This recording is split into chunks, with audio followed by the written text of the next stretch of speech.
আপনাদের এখানে বয়ানে আসার আগে একজন আমাকে রিকোয়েস্ট করেছে মসজিদে, হুজুর আপনি একটু রাসূল সাল্লাল্লাহু আলাইহি ওয়াসাল্লামের পূর্ণাঙ্গ জীবনী নিয়ে একটু আলোচনা করবেন। তো তার আপনার রক্ষাতেই আমি সে আলোচনাই করব। রাসূলের জন্ম থেকে নিয়ে মৃত্যু পর্যন্ত সংক্ষেপে যতটুকু সম্ভব হয়। এখন এই বিষয়বস্তুটা আমি নিলাম, এটা আমি একা পারবো না, আপনাদের সহযোগিতার প্রয়োজন হবে। সহযোগিতা করবেন নি? সবাই বলতে হবে সহযোগিতা করবেন। কারা কারা করবেন? হাত দুটো আল্লাহকে দেন, আল্লাহ কবুল করে সকলে বলি আমিন। এখানে যারা আছেন সবাই কম বেশি আমার বয়ান আগে শুনছেন, ঠিক না? অনেকেই শুনছেন। তো যাই হোক, প্রথমে আপনাদের কাছে দোয়া চাই। আপনাদের সহযোগিতা কেন চাইলাম? এটার পিছনে অন্যতম কারণ হলো কেউ, আচ্ছা তার আগে বলেন এখন বাজে 9টা, আলোচনা কয়টা পর্যন্ত চলবে? মানে আবেগ দিয়ে বললেন না সারা রাত চলবে, এটা আবেগের কথা, বিবেকের কথা না। বলেন কতক্ষণ চলবে ইনশাআল্লাহ? হ্যাঁ, এটা একটা বিবেকমান কথা হয়েছে। আলহামদুলিল্লাহ। 12টা 1টা পর্যন্ত বয়ান শুনলে ভাই সুন্দর কথা বলছে, ফজরের নামাজের খবর নিলাম। কিয়ামত পর্যন্ত যদি বয়ান শুনেন, 1 সেকেন্ডও মিস না দেন না, সারা রাত ঘুমিয়ে না ঘুমিয়ে বয়ান শুনেন, কিয়ামত পর্যন্ত, আজ থেকে শুরু করে বলেন কিয়ামত পর্যন্ত যদি বয়ান শুনেন, আর সেই বয়ান শোনা সব যদি এক পাল্লায় রাখা হয়, ফজরের যে 2 রাকাত সুন্নত, এই সুন্নতের সমান হবে না। সুবহানাল্লাহ। কথা বুঝাচ্ছে? এজন্য রাত বেশি দীর্ঘ করব না, অল্প সময় মোনাজাত দিয়ে দিব। আল্লাহ তাআলার তৌফিক যদি আমাদের সাথে থাকে ইনশাআল্লাহ। আপনাদের সহযোগিতা হলো কেউ শেষ পর্যন্ত বলবেন না। এটা আমি বললাম আপনাদের সন্তান, কারো ছোট ভাই হিসেবে। আমি আপনাদের কাছে আবদার করলাম, কেউ উঠবেন না, কেউ উঠতে চাইলে তাকে ধরে রাখবেন। কে কে পারবেন? আল্লাহু আকবার, লিল্লাহি তাকবীর। যদি আপনাদের এই ওঠা বসা অবস্থান আমি না দেখি, ইনশাআল্লাহ আল্লাহ চাহে তো বয়ান আল্লাহ তাআলার পক্ষ থেকে আপনাদের জন্য ভালো হবে। আচ্ছা বলেন, এখানে আমরা আসার মতো তৌফিক পেয়েছি, এই জন্য আমরা খুশি না বেজার? জোরে বলি খুশি না বেজার? খুশির সাথে জোরে জোরে বলি আলহামদুলিল্লাহ। এখানে আসার তৌফিক দিয়েছেন কে? জোরে বলতে হবে কে? কেউ যেটা পারেন না সেটা পারেন কে? কেউ যেটা দেখেন না সেটা দেখেন কে? কেউ যেটা জানেন না সেটা জানেন কে? সারা পৃথিবীর সব মানুষ মিলে কাউকে যদি অসম্মানিত করতে যায়, তাকে সম্মান দেওয়ার মালিক কে? সারা পৃথিবীর সব মানুষ মিলে কেউ যদি কাউকে যদি সম্মানিত করতে যায়, তাকে অসম্মানিত করার মালিক কে? জোরে বলেন কে? সব কিছুর তৌফিক কার পক্ষ থেকে হয়? গুনাহ করার তৌফিক কে দেয়? এরকম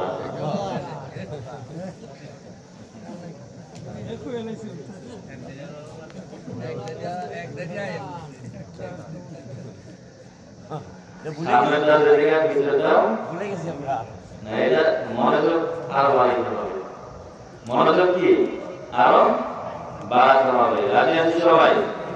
আল্লাহ তাওফিক দান করুন। হ্যাঁ, আল্লাহ রাব্বুল আলামিন আমাদেরকে এখানে একত্রিত করেছেন। এখানে আমরা কার জন্য আসছি বলেন? আরো জোরে বলতে হবে কার জন্য?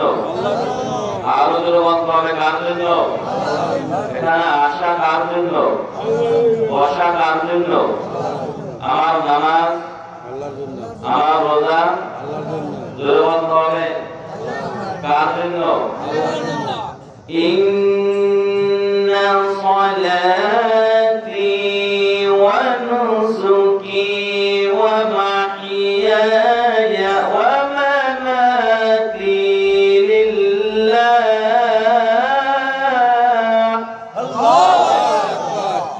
ওয়া মামাতি লিল্লাহি রাব্বিল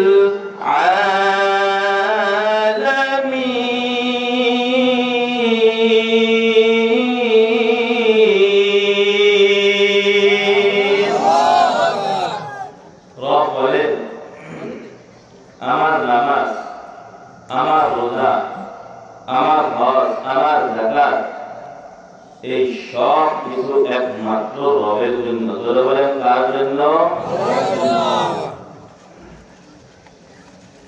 এই সব কিছু যখন আল্লাহর জন্য হয়ে যাবে আর আল্লাহ তাআলার দেওয়া আদেশ, আল্লাহ তাআলার দেওয়া নিষেধ, এই সব কিছু অনুযায়ী যখন চলতে পারবো, আমার রব বলেন বান্দা তোর ঠিকানা হলো জান্নাত। সুবহানাল্লাহ। পকেটে সুবহানাল্লাহ দিয়ে না গাড়ি দিয়ে বলে আর বলেন সুবহানাল্লাহ। আল্লাহ রাব্বুল আলামিন বলেন যে বান্দা আমি আল্লাহ তাআলাকে রব বলে স্বীকার করবা, এই রূপের স্বীকৃতি দেওয়ার পর আমি যা বলবো তা অনুযায়ী চলবা, আমি আল্লাহ কিয়ামতের ময়দানে তোমাদেরকে উপহার হিসেবে দান করব জান্নাত। রব বলেন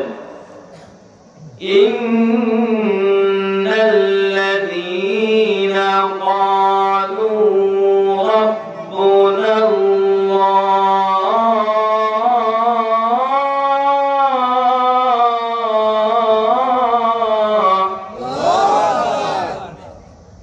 ثم استقاموا فلا خوف عليهم ولا هم يحزنون।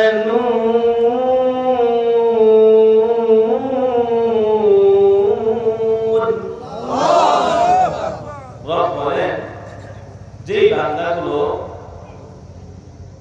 আমি আল্লাহ তাআলার রূপের স্বীকৃতি পাওয়ার পর, আমি রবের স্বীকৃতি পাওয়ার পর, দেওয়ার পর আমি আল্লাহ তাআলার আদেশ এবং নিষেধ অনুযায়ী চলবে, রব বলেন ওই বান্দার ঠিকানা হলো জান্নাত।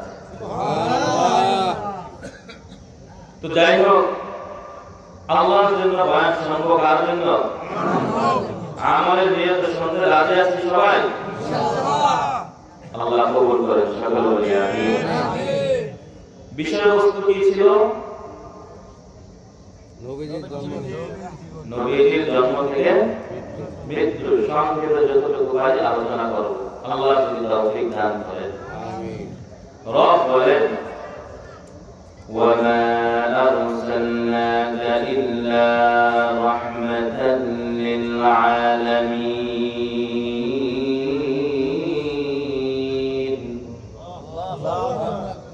রব বলেন নবী হে, আপনাকে আমি আল্লাহ তাআলা দুনিয়ার মধ্যে পাঠিয়েছি সারা পৃথিবীর জন্য রহমত বানিয়ে। বুঝে থাকলে বলুন, শুধু বাংলাদেশের জন্য না সারা পৃথিবীর জন্য?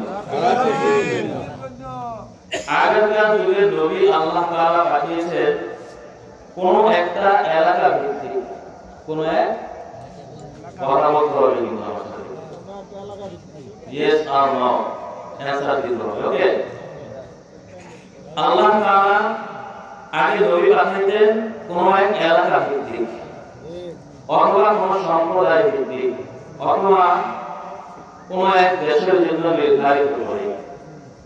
কিন্তু আমার নবী, আপনার নবী রাহমাতুল লিল আলামিন, এর আগে বলছিলাম মোটা বসা যাবে না, এখন যদি কথা শুরু করেন, এখন তো বয়স শুরুই হয়নি, কেউ যেন উঠে না যেতে পারে, বুঝে আসলে যুবকরা উঠে যায়। আশেপাশে যত যুবক আছে তাদেরকে আহ্বান করি, তোমরা প্যান্ডেলের নিচে চলে আসো, আল্লাহ তৌফিক দান করে। সমস্ত নবীকে আল্লাহ তাআলা বিভিন্ন নির্ধারিত এক একটা এলাকা, এক একটা সম্প্রদায়, এক একটা গোত্রের জন্য নির্ধারিত করে পাঠিয়েছেন। কিন্তু আমার নবী, আপনার নবী রাহমাতুল লিল আলামিন, মদিনা ওয়ালা সরদারে তো আলম তাজদারে মদিনা মুহাম্মদ আরবি আলাইহিস সালাতু ওয়াস সালামকে সারা পৃথিবীর জন্য রহমত বানিয়ে পাঠিয়েছেন। সুবহানাল্লাহ। ইমামুল আউয়ালিন আল আখিরিন বাহর সাদকা রাহমাতাল লিল আলামিন, শুধু ওজুদাশ রহমাতাল লিল আলামিন, মসজিদে খুশদ হামারু ইয়ে জমিন। রব বলেন, আমি আমার নবীকে সারা পৃথিবীর জন্য রহমত বানিয়ে পাঠিয়েছি। আল্লাহ নবী সাল্লাল্লাহু আলাইহি ওয়াসাল্লাম তার শরীর মুবারক কেমন ছিল, তার শরীর মুবারক কেমন ছিল? এর আগে একটা হাদিস আপনাদেরকে শোনাই। নবীজি বলেন ইন্নামা বুইসতু লিউতিম্মা মাকারিমাল আখলাক, আমাকে আল্লাহ তাআলা পাঠিয়েছেন দুনিয়ার মধ্যে উত্তম চরিত্রের পূর্ণতা দান করার জন্য। বুঝে থাকলে বলুন কেন? কথা বলে না। নবীকে পাঠাইলেন আল্লাহ কেন? উত্তম চরিত্রের পূর্ণতা দান করার জন্য। কথা বোঝাচ্ছে? আল্লাহ রাব্বুল আলামিন অন্য আয়াতে বলেন, লাকাদ কানা লাকুম ফি রাসূলিল্লাহি উসওয়াতুন হাসানাহ। রব বলেন, আমার নবীর মধ্যে তোমাদের জন্য রয়েছে উত্তম আদর্শ, গ্রহণ করে নাও। হ্যাঁ, তাহলে আল্লাহ নবীকে শুধু বাংলাদেশের জন্য নবী বানিয়ে পাঠিয়েছেন না সারা পৃথিবীর জন্য? সারা পৃথিবীর জন্য নবী বানিয়ে পাঠিয়েছেন।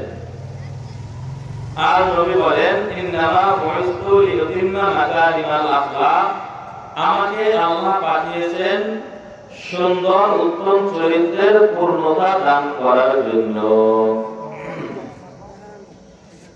নবীজির শরীরের রং কেমন ছিল? কালো ছিল? সুন্দর ছিল? বলেন কি কেমন সুন্দর ছিল? নবীজি বলেন, বর্ণনাকারী বলেন, কানা রাসূলুল্লাহ সাল্লাল্লাহু আলাইহি ওয়াসাল্লাম আবিয়াদা, নবী আলাইহিস সালাতু ওয়াস সালাম তার শরীর মুবারক ছিল অতি সুন্দর, শুধু সুন্দর নয়, অতি সুন্দর ছিলেন। বর্ণনাকারী বলেন, তার সুন্দরের রংটা কেমন ছিল? দুধের মতো সাদা ছিল নাকি বাতির মতো সাদা ছিল? তার যে সৌন্দর্যের বর্ণনা, নবীজির সৌন্দর্যটা কেমন ছিল, তার সৌন্দর্যটা কেমন ছিল?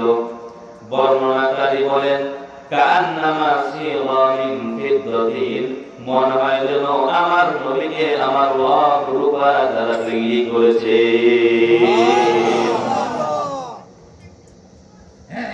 মায়ার নবী রাহমাতুল লিল আলামিন,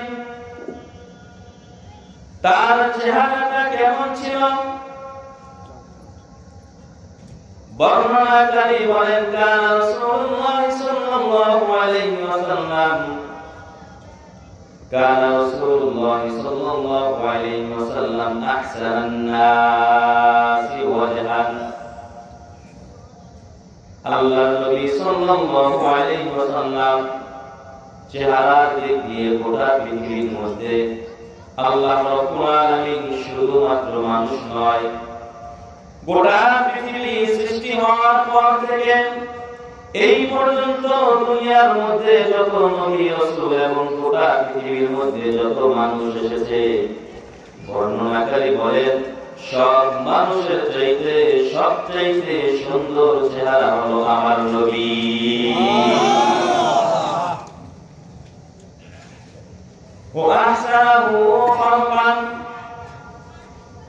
নবীর চেহারাটা সারা পৃথিবীর সব মানুষের মধ্যে সবচেয়ে সুন্দর, শুধু তাই নয় বরঞ্চ আল্লাহর নবীর চরিত্রটাও সারা পৃথিবীর মধ্যে যত নবী এবং মানুষ এসেছে সব নবী এবং মানুষের চাইতে উত্তম চরিত্র।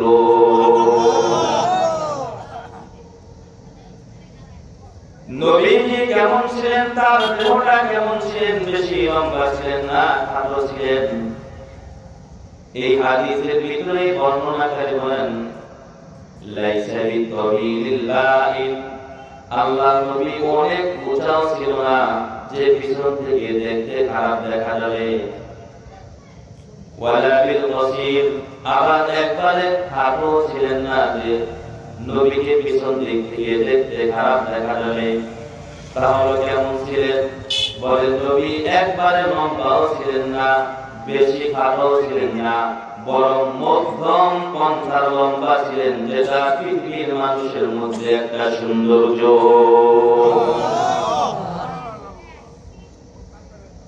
আল্লাহ নবী সাল্লাল্লাহু আলাইহি ওয়াসাল্লামের চেহারাটা কেমন উজ্জ্বল। জাবের ইবনে সুমরা রাদিয়াল্লাহু তাআলা আনহু হাদিস বর্ণনা করেন, عن جابر بن سمرة رضي الله تعالى عنه قال كان رسول الله صلى الله عليه وسلم عن جابر بن سمرة رضي الله تعالى عنه قال رأيت رسول الله صلى الله عليه وسلم في ليلة الإضحيان। জাবের ইবনে সুমরা রাদিয়াল্লাহু তাআলা আনহু হাদিস বর্ণনা করেন, তিনি বলেন আমি একদিন পূর্ণিমার রাতে আল্লাহর নবীর চেহারা দেখলাম। সুবহানাল্লাহ। আমি একদিন পূর্ণিমার রাতে আল্লাহর নবীর চেহারা দেখলাম। فجعلت أنظر إلى رسول الله صلى الله عليه وسلم وإلى القمر। আমি একবার চন্দ্রের দিকে তাকাই, আরেকবার আমার নবীর দিকে তাকাই। একবার আমি চন্দ্রের দিকে তাকাই, আরেকবার আমার নবীর দিকে তাকাই। একবার আমি চাঁদের দিকে তাকাই, আরেকবার আমি আমার নবীর দিকে তাকাই। ওয়ালাইহি কুল্লাতুন হামরা, আর ওই রাতে আল্লাহর নবী ছিলেন লাল বিশিষ্ট একটি চাদর পরিহিত দাঁড়িয়ে আছেন। আল্লাহর নবী দাঁড়িয়ে আছেন, আমি নবীর দিকে একবার তাকাই আর চাঁদের দিকে একবার তাকাই। জাবের ইবনে সুমরা রাদিয়াল্লাহু তাআলা আনহু বলেন ফাইদা ইনদি আহসানু মিনাল কমার। আমি একবার চাঁদের দিকে তাকাই, আরেকবার আমার নবীর দিকে তাকাই। একবার আমি চাঁদের দিকে তাকাই, আরেকবার আমি আমার নবীর দিকে তাকাই।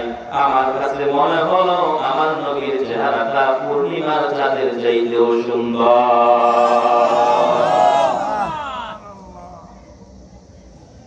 মায়ার নবী রাহমাতুল লিল আলামিন, তিনি তার জবান দিয়ে যে মানুষদেরকে ফু দিতেন, ফু দেওয়া মাত্র আল্লাহর নবীর ফুয়ের এত পাওয়ার ছিল, যত বড় ধরনের লোক হোক না কেন আল্লাহর নবী যখন ওই ক্ষত জায়গার ভিতরে যদি আল্লাহর নবী ফুৎকার করতেন, সাথে সাথে ভালো হয়ে যেত। সুবহানাল্লাহ, সুবহানাল্লাহ, সুবহানাল্লাহ। কোন এক যুদ্ধের সময় আল্লাহর নবী সাল্লাল্লাহু আলাইহি ওয়াসাল্লাম সাহাবায়ে কেরামদেরকে উদ্দেশ্য করে বললেন, সাহাবারা,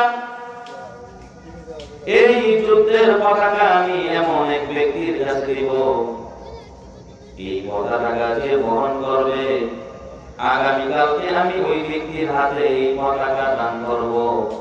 এই যুদ্ধের পতাকা যে বহন করবে ওই সাহাবীরা জান্নাতি হয়ে যাবে। সমস্ত সাহাবায়ে কেরাম চিন্তিত, রাতের বেলা ঘুম নাই। আল্লাহর নবী যখন ওই ক্ষত জায়গার ভিতরে যদি আল্লাহর নবী ফুৎকার করতেন, সাথে সাথে ভালো হয়ে যেত। কে এমন সৌভাগ্যবান ব্যক্তি যার দুনিয়ার মধ্যে জান্নাতের সার্টিফিকেট দিয়ে দিবেন আর তার হাতে আল্লাহর নবী পতাকা দান করবেন। এখন সবাই ঘুমবা দিয়ে পেশা চিন্তা, হায় যদি আমি ওই ব্যক্তি হতাম। সব সাহাবীরা, সমস্ত সাহাবীরা কি করলেন? চিন্তিত, কে হয় রাতের বেলা ঘুম নাই, সবাই মনে মনে আশা, ওই সাহাবীরা যদি আমি হতে পারতাম। খারাপ লাগতেছে আপনাদের? জোরে বলেন, খারাপ লাগে? সকাল যখন হয়ে গেল, আল্লাহর নবী সাল্লাল্লাহু আলাইহি ওয়াসাল্লাম ওই যুদ্ধের পতাকাটা দান করবেন, কিন্তু কার হাতে দান করবেন? নবীজি সাহাবীদেরকে উদ্দেশ্য করে বললেন, ও সাহাবীরা, আলী ইবনে আবু তালিব কোথায়? আমাকে একটু ডাক দিয়ে আমার সামনে নিয়ে আসো। সাহাবীরা বললেন, আলী তো অসুস্থ। নবীজি বললেন, আলী কি হয়েছে?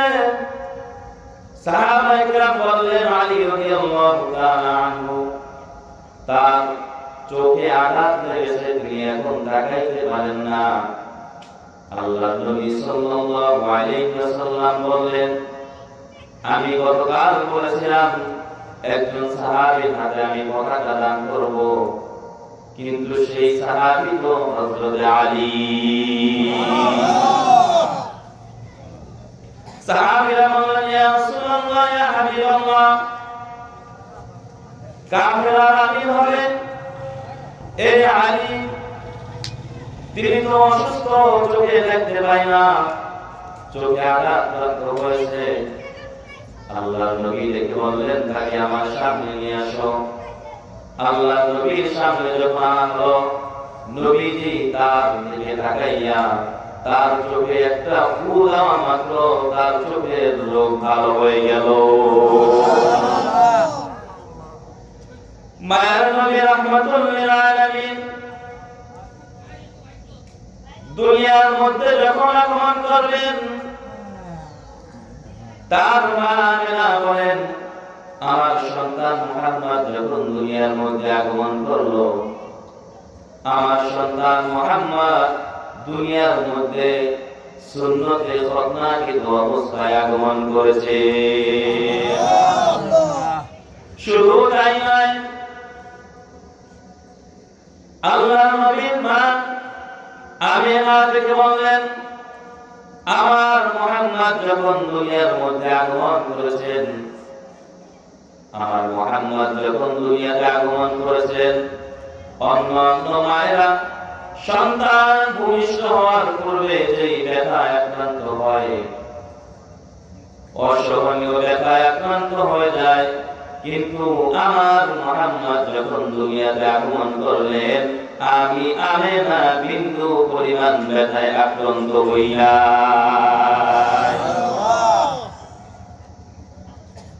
শুধু তাই নয়, আল্লাহর নবী বিশ্বনবী মুহাম্মদুর রাসূলুল্লাহ সাল্লাল্লাহু আলাইহি ওয়াসাল্লাম যখন জন্মগ্রহণ করেন, নবীজি জন্মগ্রহণ করার সাথে সাথেই তার জবান দিয়ে আল্লাহ রাব্বুল আলামিনের শুকরিয়া স্বরূপ আলহামদুলিল্লাহ শব্দ বের হয়েছিল।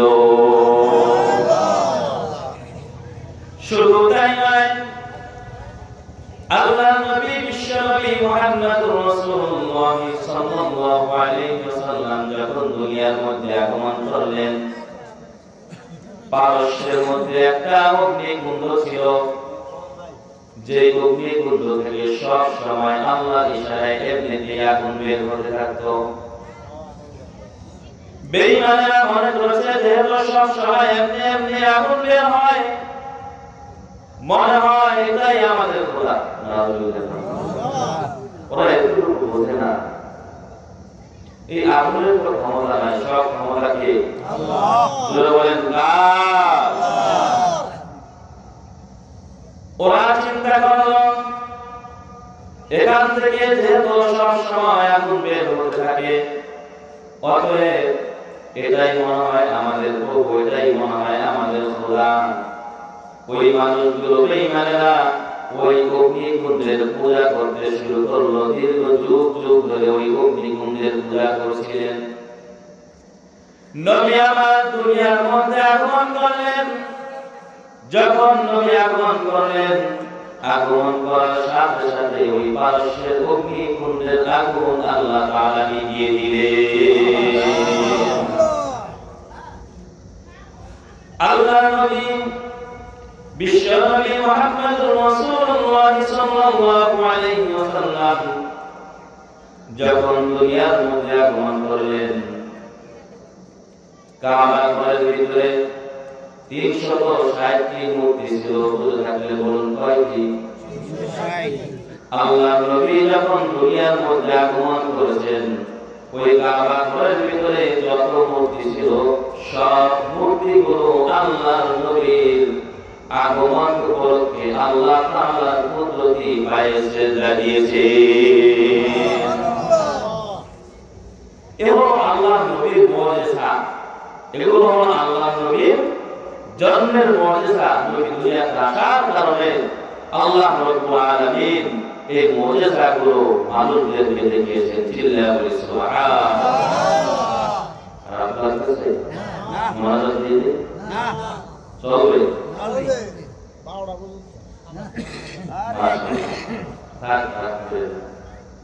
এটা দুনাই লিখি ভাইরা আমার খুব খেয়াল করেন। আল্লাহ নবী সাল্লাল্লাহু আলাইহি ওয়াসাল্লাম একটা অলৌকিক ঘটনা, এটা শুনে আশ্চর্য হয়ে যাবে। নবীজি দুনিয়ার মধ্যে আসার পর তৎকালীন সময়ে নিয়ম ছিল সন্তানদেরকে অন্য অন্য জায়গায় নিয়ে যাওয়া হতো। ওই অন্য মহিলাদের দুধ পান করার জন্য গ্রামের পরিবেশে নেওয়া হতো, শহর থেকে দুধ পান করানোর জন্য। এটা আগে চল ছিল। বছরে একদিন আসতো, বিভিন্ন জায়গা থেকে মহিলারা আসতো, আবার অনেকে তাদের বাচ্চা নিয়ে আসতো। তো এক একজনের বাচ্চা নিয়ে যেত দুধ পান করানোর জন্য। খুব খেয়াল করে মায়ের নবী রাহমাতুল লিল আলামিন জন্মের পরে যখন নবীজি দুধ খাচ্ছিল, হালিমা সাদিয়া রাদিয়াল্লাহু তাআলা আনহা নবীজি দুধ খাচ্ছিলেন।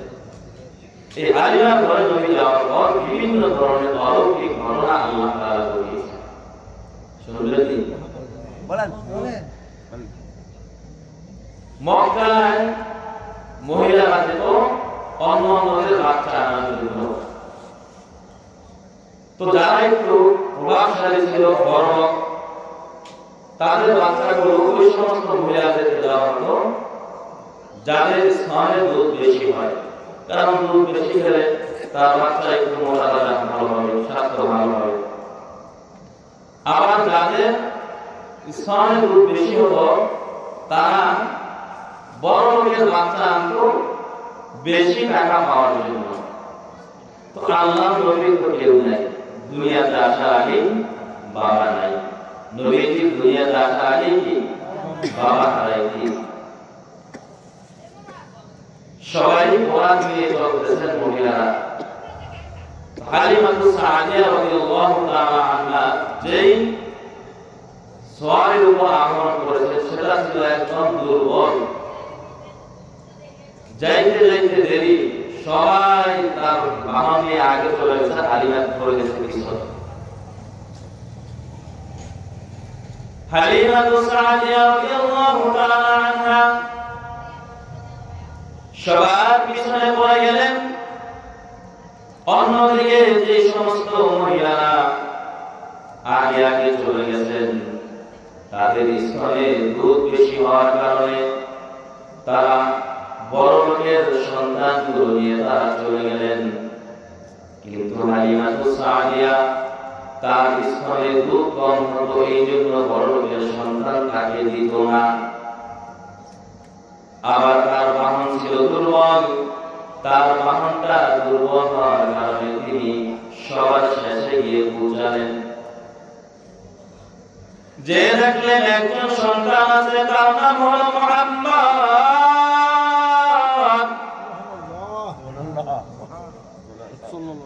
দুনিয়ার মধ্যে আসার আগেই বাবা হারায় দিন। নবী আমার দুনিয়াতে আসার আগেই তার বাবা দুনিয়া ছেড়ে চলে গিয়েছে। নবীকে এতিম হওয়ার কারণে কেউ নবীকে দিতে চায় না, কারণ অল্প টাকা পাবে। অন্যদিকে হালিমার স্তনে দুধ কম হওয়ার কারণে তাকেও কেউ সন্তান, বড় লোকের সন্তান দিতে চায় না। অবশেষে হালিমা চিন্তা করলেন, যেহেতু কোনো বড় লোকের সন্তান আমি পাইলাম না, অতএব খালি হাতে ফিরে যাব না। এই এতিম সন্তানটা আছে, ওকেই আমি নিয়ে যাই। আল্লাহর নবী সাল্লাল্লাহু আলাইহি ওয়াসাল্লামকে যখন হালিমাতুস সাদিয়া কোলে নিয়ে তার বাহনটা, যখন নাকি তার বাহনটা ছাড়লেন, ওই সমস্ত মহিলারা তো তাদের বাহন নিয়ে আগে আগে চলে আসছে। কিন্তু হালিমাতুস সাদিয়া যখন নবীকে নিয়ে তার বাহনটা যখন তার বাড়ির দিকে রওনা করলেন, দেখা গেল আগে যে সমস্ত নারীরা তাদের বহন নিয়ে আগে চলে গিয়েছে, আল্লাহর নবীকে হালিমার বাহনে উঠানোর কারণে ওই বাহনটা এত পরিমাণ দূরত্ব হয়ে গেল, সমস্ত মহিলাদের বাহনের আগে চলে গেল।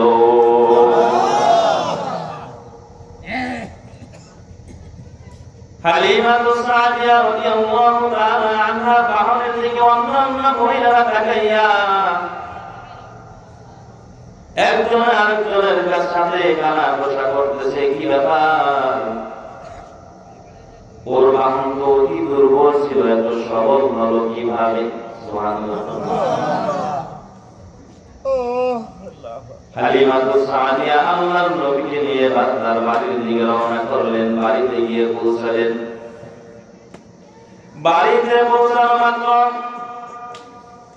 হালিমার একজন সন্তান ছিল, তিনি দুধ পান করতে পারতেন না, কারণ হালিমার স্তনে দুধ অনেক কম হতো। কিন্তু আল্লাহর নবী হালিমার ঘরে যাওয়ার বরকতে আল্লাহ রাব্বুল আলামিন এত পরিমাণ বরকত দান করলেন, হালিমার স্তনের দুধ তার সন্তান পরিপূর্ণভাবে পান করে, আমার মুহাম্মদও পরিপূর্ণভাবে পান করে। মুহাম্মদ হালিমার ঘরে ঢোকার আগে ঘরে একটা বকরি ছিল। ছিলেন বকরিতে দুধ দেয়। আগে তো বকরির দুধের অনেক প্রচলন ছিল, এখন তো আমাদের দেশের মানুষ বকরির দুধ সাধারণত খাইতে চায় না, ঠিক না?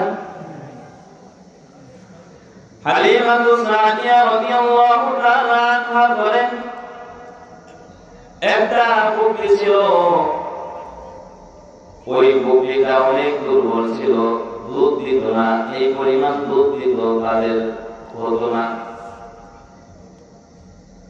তার যে ঘরে সন্তানটা ছিল, ওই সন্তানেরও পরিমাণ মতো হতো না। কিন্তু আমার নবী রাহমাতুল লিল আলামিন হালিমার ঘরে যাওয়া মাত্র আল্লাহ রাব্বুল আলামিন তার এই বকরির ভিতরে এত পরিমাণ বরকত দান করলেন, এখন ওই বকরিতে এত বেশি পরিমাণ দুধ হয়, ঘরের সবাই পরিতৃপ্তি সহকারে পান করতে পারে।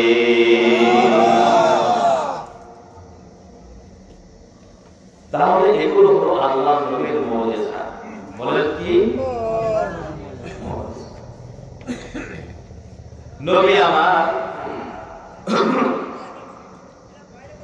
দুনিয়াতে আসার আগেই তার বাবা দুনিয়াতে চলে গেছে, দুনিয়া ছেড়ে চলে গেছে। নবী আমার দুনিয়ার মধ্যে আগমন করার পূর্বেই নবী আমার বাবা হারায় দিন। মায়ার নবী রাহমাতুল লিল আলামিন বাচ্চাদের সাথে একদিন খেলাধুলা করে বিকেল বেলা যখন সন্ধ্যা ঘনিয়ে আসলো, সন্ধ্যার সময় সব বাচ্চাদের দিকে তাকাইয়া দেখলেন সব বাচ্চারা তার বাবার কোলে উঠে তারা বাড়িতে চলে যাচ্ছেন। নবী আমার ওই সমস্ত বাচ্চাদের দিকে তাকাইয়া চিন্তা করতেছেন আর কান্না করতেছেন। এই বাচ্চাগুলো তার বাবার কোলে চলে আরোহণ করে তাদের ঘরে যাচ্ছেন, কিন্তু কই আমার বাবা কেন আসেন না? নবী আমার চিন্তা করেন আর তাকাইয়া দেখেন ওই সন্তানগুলোর বাবারা সন্তানগুলোকে কোলে নিয়ে কপালের ভিতরে চুমু খায়।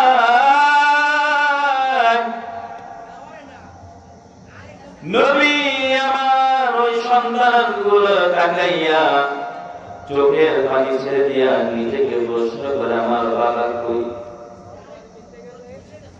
অভিমান করে একটা রাস্তার পাশে বসে থাকেন।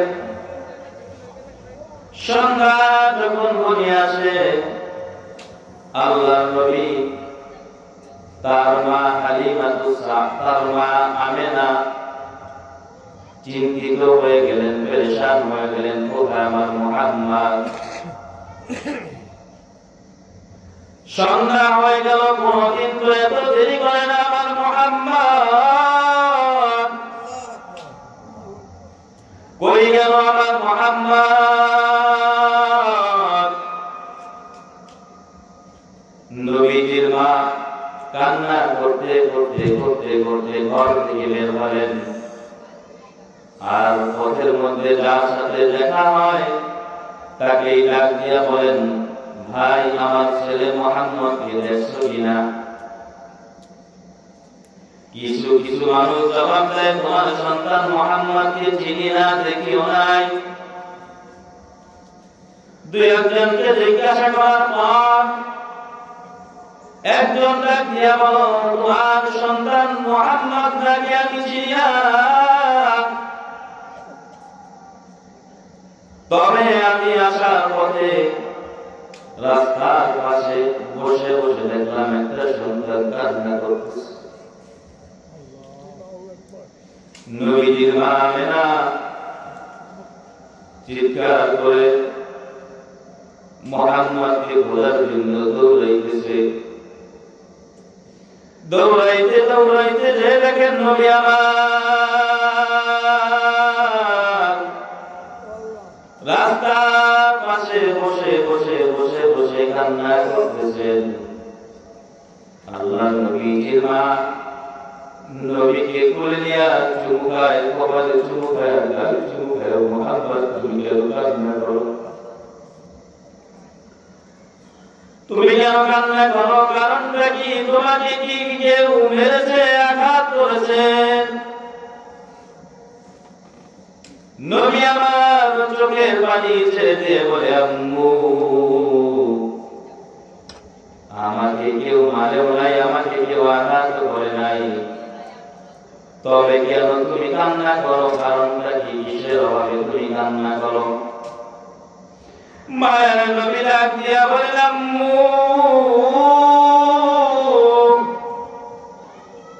সন্ধ্যা যখন ঘনিয়ে আসলো, সব শিশুদের দিকে তাকাইয়া দেখলাম সবাইকে সবাই বাবা আদর করে চুমু খেয়ে বাড়ি দিয়ে আসে। মা তুমি আমার সাথে এমনটা কেন করেছো? কোথায় আমার বাবা? আমার বাবার কাছে আমাকে নিয়ে যাও। নবীজির মা ডাক দিয়ে বলল, মুহাম্মদ তুই আমার সন্তান দুনিয়াতে আসার আগেই তো তোর বাবা দুনিয়া ছেড়ে চলে গেছে রে মুহাম্মদ।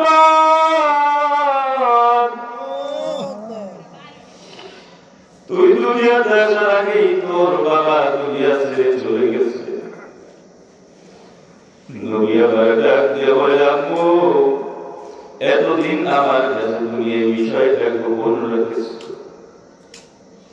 আজকে তুমি আমাকে নিয়ে আমার বাবার কবরের কাছে যাও। নবীজির মা নবীজির দাদাকে বললেন, আপনার নাতি আপনার ছেলের কবর দেখতে চাই, আপনি যদি অনুমতি দেন তাহলে আপনার ছেলের কবরটা আপনার নাতিকে দেখে আনবো। নবীজির দাদা আব্দুল মুত্তালিব তিনি একটা বাহনের ভিতরে আল্লাহর নবী সাল্লাল্লাহু আলাইহি ওয়াসাল্লাম এবং তার মা সাথে আরেকজন দাসী মোট 3 জন দিয়া দিলেন। কয়জন? এই 3 জন নিয়ে আল্লাহর নবী সহ রওনা হলেন নবীজি তার বাবার কবর দেখার জন্য। নবীজি সেই তার বাবার কবর দেখে আসলেন। নবীজি তার বাবার কবর দেখার পর ওই 3 জন যখন বাড়িতে ফিরলেন, বাড়ির দিকে রওনা করলেন।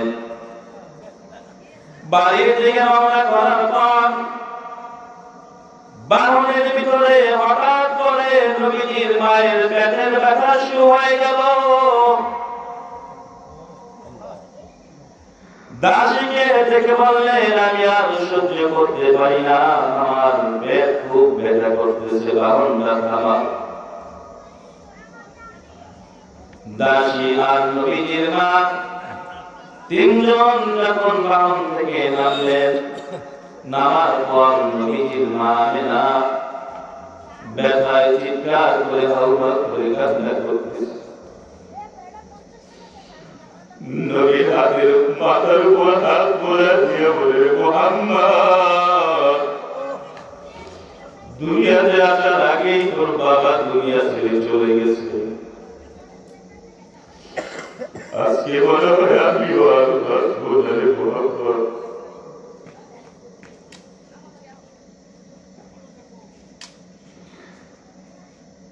আমারও মনে হয় আজকে মালিকের কাছে সারা দিয়ে চলে যেতে হবে রে মুহাম্মদ।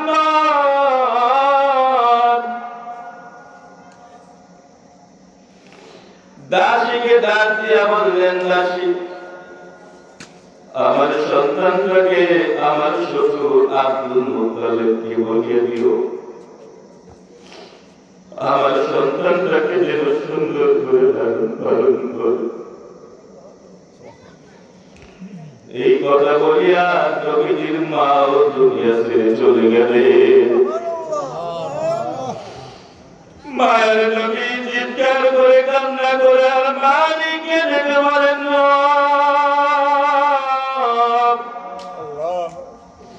দুনিয়াতে আসার আগে আমার বাবাকে নিয়ে গেছ, বাবার মুখটা আমি দেখতে পারি না।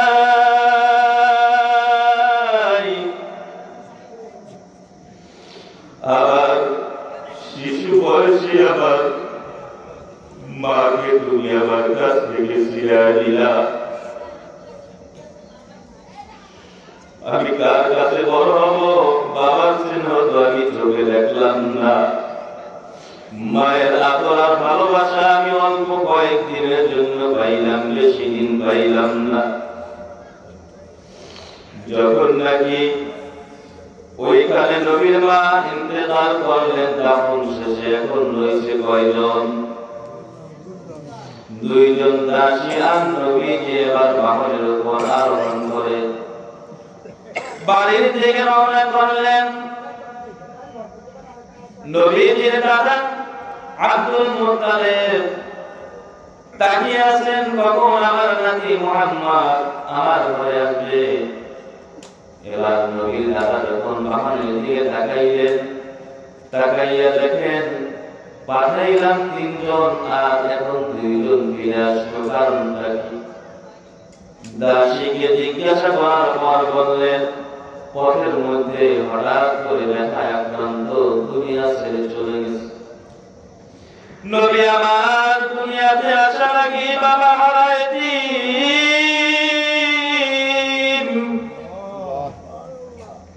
7 বছর কিংবা 6 বছর বয়সে আমার নবী আমার মা হারায় নবী এখন দুনিয়ার মধ্যে নবীর মাও নাই বাবাও নাই।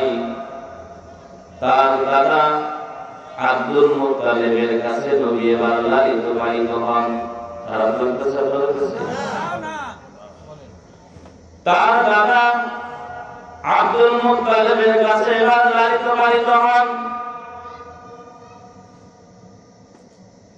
আব্দুল মুত্তালিব কিছুদিন পরে ইন্তেকাল হয়ে যায়। নবীর চাচা আবু তালেবের কাছে তিনি লালিত পালিত হন।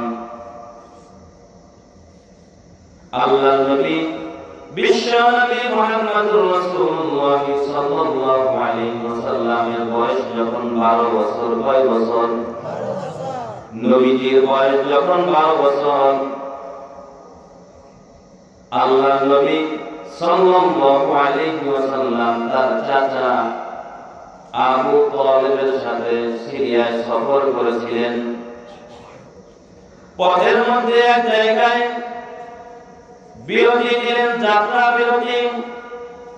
যাত্রা বিরতি দেওয়ার পর সেখানে একজন পাদ্রী ছিল, নাম তার বুহাইরা। নাম কি বলেন? বুঝে থাকলে নাম কি? পাদ্রী বলা হয় খ্রিস্টানদের আলেমরা, তাদেরকে বলা হয় কি? পাদ্রী। এই বুহাইরা পাদ্রী যখন নবীজির দিকে তাকাইলেন, বয়স কত? মাশাআল্লাহ, বয়স শুনতেছেন এখানে? বয়স কত? 12। এই বুহাইরা পাদ্রী পথের মধ্যে যখন নবীকে দেখলেন, নবীর চেহারা দিকে তাকাইলেন।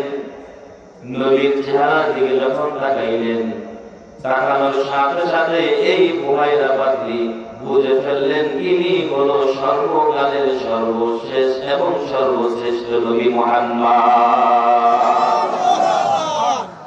ইমামুল আউয়ালিন ওয়াল আখিরিন বাহর সাদকা রাহমাতাল লিল আলামিন শুধু জুদাস রাহমাতাল লিল আলামিন মসজিদে ও শুধু হামারু ইয়ে জমিন। বুহাইরা পাদ্রী এবার বললেন, আবু তালেব তোমার সাথে থাকে, আমার ভাতিজা। এই ভাতিজাকে নিয়ে তুমি সিরিয়াস খবর করবা না কেন? বলে ওনার বর্ণনা পূর্বকাল কিতাবের ভিতরে স্পষ্ট ভাবে উল্লেখ আছে, আমি যেহেতু খ্রিস্টানদের আলেম, অতএব আমি শেষ নবীর বর্ণনায় যা যা পড়েছি এই সব কিছু তোমার ভাতিজা মুহাম্মাদের ভিতরে পেয়েছি। সুবহানাল্লাহ। এই মুহাম্মদ একদিন সর্বশেষ নবী হবে, সর্বশ্রেষ্ঠ নবী হবে, এবং এই মুহাম্মদ একদিন এই আরব কান্ট্রির ভিতরে প্রেসিডেন্ট হবে। চিল্লায়া বলেন সুবহানাল্লাহ। অতএব যদি তুমি মুহাম্মদকে, তোমার এই ভাতিজাকে বাঁচাতে চাও, তাহলে তুমি তাকে নিয়ে মক্কায় ফিরে চলে যাও। যদি ওখানে যাও তাহলে খ্রিস্টানরা তাকে হত্যা করে ফেলবে। তাহলে নবীর বয়স তখন কত? 12। নবীজি তার চরিত্রকে, তার উত্তম চরিত্রকে মানুষের কাছে এমন ভাবে ফুটিয়ে তুলেছেন, আমার নবীর উপাধি মক্কার বেঈমানরা দিয়েছেন আল আমিন তথা সত্যবাদী। সুবহানাল্লাহ। মায়ার নবী রাহমাতুল লিল আলামিন, নবীজি যখন নবুয়ত প্রাপ্ত হলেন, সংক্ষেপে বলতে পুরো জীবনটা শোনানো সম্ভব না, ঠিক না? সংক্ষেপে বলছে, মাঝখানে অনেক বর্ণনা আছে, এগুলো শুনলে আপনার আশ্চর্য হয়ে যাবে। নবী আমার যখন বয়স 40 বছর নবুয়ত প্রাপ্ত হলেন, কত বছর? 40 বছর বয়সে আমার নবী রাহমাতুল লিল আলামিন নবুয়ত পেলেন। নবীজি নবুয়ত পাওয়ার পর আল্লাহর নবী সাল্লাল্লাহু আলাইহি ওয়াসাল্লাম এবার মক্কার বেঈমান মুশরিকদেরকে দাওয়াত দিলেন, ইয়া আইয়ুহান নাস কুলু লা ইলাহা ইল্লাল্লাহ তুফলিহুন।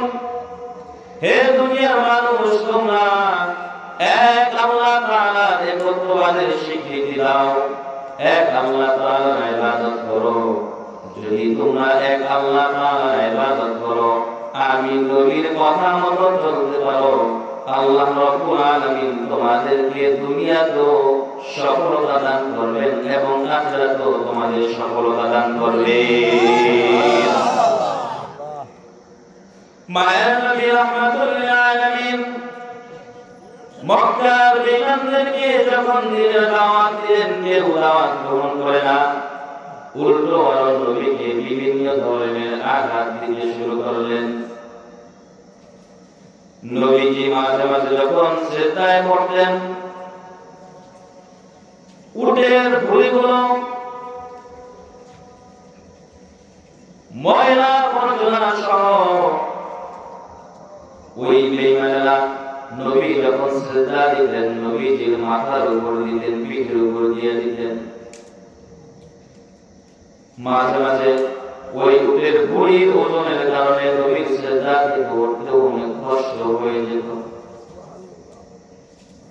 মায়ের নবী রাহমাতুল লিল আলামিন চিন্তা করলেন, এই মানুষগুলো আমাকে কষ্ট দেয়, এই আমার বংশের মানুষগুলো আমাকে তো চিনল না, অতএব আমি যদি পার্শ্ববর্তী এলাকা তাইফ গিয়ে আমি যদি মানুষদেরকে দ্বীনের দাওয়াত দিই, তারা হয়তো আমার দাওয়াতটা কবুল করবেন। এই চিন্তা করে নবী আমার নিজের জন্মভূমি মক্কা থেকে পার্শ্ববর্তী এলাকা তাইফে গিয়ে মানুষদেরকে দ্বীনের দাওয়াত দিলেন, যুবকদেরকে দাওয়াত দিলেন। কিন্তু সেখানে আরো নির্মম আঘাত, এই মক্কার বেঈমানদের চাইতে আরো নির্মম ভাবে আঘাত করতেছেন সেখানকার তাইফের মানুষগুলো। তাইফের মানুষগুলো নির্মম ভাবে আঘাত করতেছেন। চিন্তা করলেন, এই মনোযোগ দিয়ে দিন, কি বলে এমন ভরসা করলে তো বয়ান চলে না, যাবে আসবে আল্লাহ হেফাজত করেন। খারাপ লাগতেছে? যারা বয়ান শোনা নিয়ে করে আসছে এদের কাছে খারাপ লাগবে না। বাড়ি থেকে শোনা যায়, বাড়িতে গেলে বাইরে গেলে শুনবে না, এখানে যারা থেকে শোনা কি এক? আল্লাহ তৌফিক দান করেন। ভাইরা আমার মনোযোগ দিয়ে দিব শুনে। আল্লাহ নবী সাল্লাল্লাহু আলাইহি ওয়াসাল্লাম যখন নবুয়ত প্রাপ্ত হলেন, বেঈমানেরা তার বংশের বেঈমানেরা দাওয়াত গ্রহণ করলেন না। চিন্তা করলেন, তাই গিয়ে যদি আমি দাওয়াত দিই সেখানকার মানুষ দাওয়াত গ্রহণ করবে। কিন্তু সেখানকার মানুষ আরো নির্মম আঘাত করতে শুরু করলো। সেখানকার উপরস্থ মানুষগুলো, নেতৃস্থানের মানুষগুলো যুবকদেরকে নিয়ে দিলেন, এই মুহাম্মদ হলো পাগল। বলেন নাউযুবিল্লাহ, মুহাম্মদ পাগল। এই মুহাম্মদ আমাদের বাপ দাদার ধর্মকে ত্যাগ করে যে ধর্মের দিকে দাওয়াত দেয়, এটা কোন সঠিক ধর্ম হতে পারে না। নাউযুবিল্লাহ বলেন। অতএব এই মুহাম্মদকে প্রতিহত করো। মুহাম্মদকে যদি প্রতিহত করতে পারো তাহলে তোমাদের এই পুরস্কার দেওয়া হবে। অতএব তোমরা যুবক যারা আছো ওই মুহাম্মদকে প্রতিহত করো। সেখানকার যুবক বেঈমানেরা আল্লাহর নবীকে পিছন দিক থেকে একের পর এক ইট পাথরগুলো নিক্ষেপ করতে শুরু করলো। পাথর পিছন থেকে নিক্ষেপ করতে শুরু করলো। পাথরের আঘাতে আঘাতে আল্লাহর নবী সাল্লাল্লাহু আলাইহি ওয়াসাল্লামের শরীর আঘাতে ক্ষত হয়ে শরীর থেকে রক্ত বের হতে লাগলো। নবী আমার এত পরিমাণ ক্ষত বিক্ষত হলেন, আল্লাহর নবীর রক্তে রঞ্জিত হয়ে গেল পাও। তারপরে যে জুতা ছিল ওই জুতা পর্যন্ত রক্তে আটকে গেল। আল্লাহর নবী একটু ওঠেন, দাঁড়ান, আবার পড়ে যান, আবার দাঁড়ায়, আবার পড়ে যায়। কিন্তু বেঈমানেরা পিছন দিক থেকে বারবার পাথর নিক্ষেপ করতেছেন। এমন অবস্থায় আমার আল্লাহ নবীর কাছে জিবরাইল আমিনকে পাঠায় বললেন, ও জিবরাইল, যাও আমার মুহাম্মাদের কাছে, আমার মুহাম্মাদকে গিয়ে বলো, মুহাম্মদ আপনি একটু আদেশ করেন, তাহলে এই সমস্ত বেঈমানগুলোকে আমি দুই পাহাড়ের চিপার ভিতরে ফেলে, দুই পাহাড়ের চাপ দিয়ে আমি এই বেঈমানগুলোকে ধ্বংস করে দিব। নবী আমার ডাক দিয়া বলেন, ও জিবরাইল, এই বেঈমানগুলো আজকে হয়তো তারা দ্বীনের দাওয়াত গ্রহণ করে নাই, এই বেঈমানগুলো হয়তো আজকে দাওয়াত কবুল করে নাই, হয়তো আজকে আমি মুহাম্মদকে নবী হিসেবে মেনে নিতে পারি নাই, এই বেঈমানগুলো হয়তো আজকে আল্লাহ তাআলার দেওয়া দ্বীন বুঝতে পারে নাই। অতএব এই উম্মতগুলোকে ধ্বংস করা যাবে না, কারণ ওরাও তো আমার উম্মত। আমি মুহাম্মদের সামনে আমার উম্মতগুলো ধ্বংস হয়ে যাবে, আমি নবী সহ্য করতে পারবো না। অতএব আল্লাহ রাব্বুল আলামিনকে বলে দাও আমার উম্মতগুলোকে যেন হেফাজত করে, হয়তো কোনো না কোনো একদিন আমার এই উম্মতগুলো আমার ধর্ম বুঝতে পেরে তারা দ্বীনের পথে আসবে। তায়েফের মানুষগুলো দ্বীন গ্রহণ করলো না। নবী ফিরে আসলেন মক্কায়, আসার পরে আবার সেই মক্কাবাসীকে দাওয়াত দিলেন, না, তারা দ্বীন গ্রহণ করে না। আল্লাহ জানায় দিলেন, নবী অতি শীঘ্রই আপনাকে মদিনার মধ্যে হিজরত করতে হবে। কোথায় হিজরত হবে? মদিনার। যে কোনো সময় আদেশ আসতে পারে, অতএব আপনার সাহাবীদেরকে বলে দেন কিছু কিছু সাহাবীরা যেন হিজরত করে চলে যায়। নবীজি বিভিন্ন ভাবে তাকে প্রস্তাব দেওয়া হলো, আপনি আপনার ধর্ম প্রচার থেকে বিরত থাকুন, তাহলে আপনাকে বিভিন্ন ধরনের হাদিয়া তোহফা দেওয়া হবে। নবীকে বললেন, আপনি যদি আপনার দ্বীন প্রচার থেকে বিরত থাকেন, তাহলে আপনি কি চান? আরবের সুন্দরী নারীদের চান? আপনার সামনে আরবের সুন্দর নারীদেরকে উপস্থিত করা হবে, তবু আপনি আপনার ধর্ম প্রচার থেকে বিরত থাকেন। আমার নবীকে প্রস্তাব দেওয়া হয়, আপনি যদি গোটা আরবের রাজত্ব চান, তাহলে আপনাকে আমরা আরবের প্রেসিডেন্ট বানিয়ে দিব, আরবের প্রধানমন্ত্রী বানিয়ে দিব, আরবের রাজত্ব করবেন আপনি। যদি আপনি আরবের সুন্দরী সুন্দরী নারীদেরকে চান, তাহলে আপনার সামনে আরবের সুন্দরী সুন্দরী নারীদেরকে উপস্থিত করে দিব। আর যদি আপনি মুহাম্মদুর রাসূলুল্লাহ সাল্লাল্লাহু আলাইহি ওয়াসাল্লাম তাদের এই প্রস্তাবকে প্রত্যাখ্যান করে নবী যেবার জবাব দিলেন, ও বেঈমানরা শুনলাও, আমি নবীর এক হাতে যদি সূর্য এনে দেওয়া হয়, আর এক হাতে যদি চন্দ্রকে এনে দাও, আমি নবী আমার ধর্ম প্রচার থেকে বিন্দু পরিমাণ পিছপা হব না। এবার বেঈমানরা চিন্তা করলেন, না, মুহাম্মদকে তো কোনোভাবেই তার ধর্ম প্রচার থেকে দূর করানো যাচ্ছে না, বিরত রাখা যাচ্ছে না। অতএব সব বেঈমানরা একসাথে বৈঠক বসলো, মুহাম্মদকে হত্যা করে ফেলবেন। সব বেঈমানরা একসাথে বসলো, কি করা যায়? কেউ কেউ রায় দিল মুহাম্মদকে দেশান্তর করা হোক। এদের রায়কে আবার প্রত্যাখ্যান করা হলো কেন?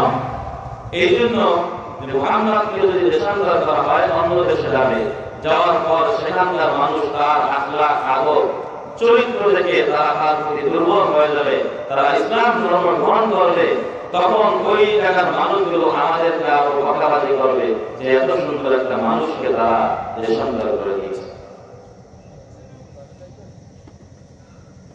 তাহলে মুহাম্মদকে কি করা হবে? তার ধর্ম প্রচার থেকে তাকে বিরত রাখার জন্য, তার ধর্ম প্রচার বন্ধ করার জন্য মুহাম্মদকে এবার কি করতে হবে? সকলেই সমষ্টিগত সিদ্ধান্ত নিল মুহাম্মদকে হত্যা করে ফেলতে হবে।